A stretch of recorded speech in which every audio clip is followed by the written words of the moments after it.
Good morning. It's great to be back with you and do another devotion. I'm going to continue something that I started last week, which is looking at one of the memes that captures a little bit of the flavor of what's going on in our world right now, and then kind of bringing it to a devotional scriptural thought. So I want to start out with this popular meme right now. You've got the baby that's a little bit on the, shall we say, chunkier side, and thinking about the fact that in just one night he consumed all his quarantine snacks. Well, it's probably happened to all of us. The more time we spend at home, the more we eat, the more we think about what we want, and sometimes are discontent that we don't have enough, right? Maybe you're running low on toilet paper, have already dealt with that. Hopefully you found some somewhere in the city. There's a million memes that are dealing with toilet paper shortages as well.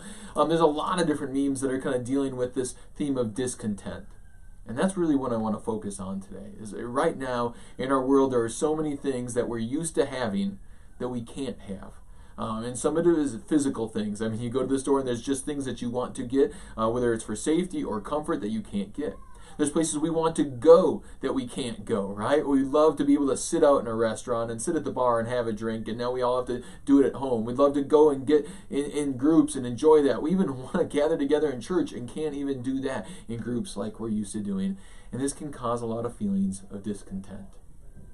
But there's a beautiful scripture that's written from Paul, and I actually want to show you where he's at when he's writing this. So Laura's popping up for you right now a picture of the prison that Paul was in when he wrote to the Philippians. So you think about where we are in our worlds right now, in our homes, and you look at the place that Paul was, and imagine it probably dirtier and ickier than even that picture shows. And here's the words he wrote from a prison in Rome to the people of Philippians. Philippians chapter 4 says this: I rejoice greatly in the Lord that you at last have renewed your concern for me. Indeed, you have been concerned, but you have no opportunity to show it. I'm not saying this because I'm in need, for I've learned to be content whatever the circumstances. I know what it is to be in need. I know what it is to have plenty. I've learned the secret of being content in any and every situation, whether well-fed or hungry, whether living in plenty or in want. I can do everything through him who gives me strength. A lot of you are probably familiar with that close to the scripture, but it's neat to see the context. That Paul is talking about situations of sometimes having so much and sometimes having nothing. I'm not even having enough food to eat, and yet he had learned what? The secret of being content. And I really think it's twofold.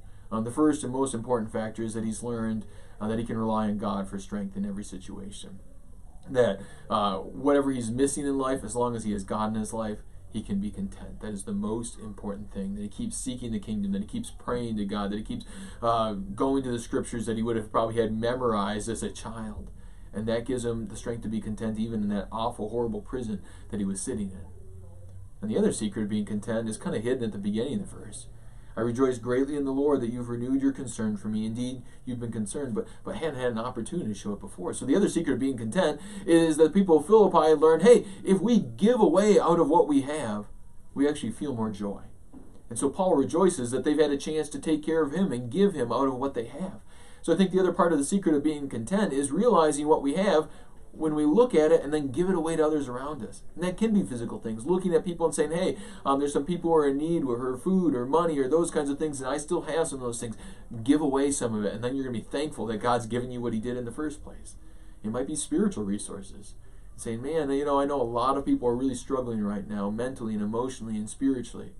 Maybe I can reach out to some of those people and encourage them, show them love and kindness, because God's done enough of that for me that I'm all right.